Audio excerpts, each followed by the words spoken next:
You don't need a side hustle with a dashboard or a login screen. Sometimes the money's already around you, you just haven't looked close enough. Here are 7 ways to make real, local money, no internet required. Own a drill, lawnmower, or pressure washer. Rent it out to neighbors or on apps like Fat Llama. People will pay not to buy. Sounds weird, but people pay $10 to $20 to avoid the funk. Use bleach, gloves, and a hose. Offer monthly cleanups. Quiet, effective. Many elders don't use apps like Instacart. Offer a personal grocery run. Add a small delivery fee or a tip-based model. All you need is a bucket, soap, and a hustle.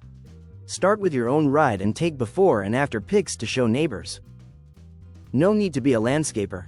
Leaf cleanup, weeding, and porch sweeping can pull in $20 to $50 a job, especially from older or busy neighbors. Got a pickup truck or muscle? People pay to have old furniture or garage clutter removed. Resell the good stuff. Live near a school, event space, or in a busy area.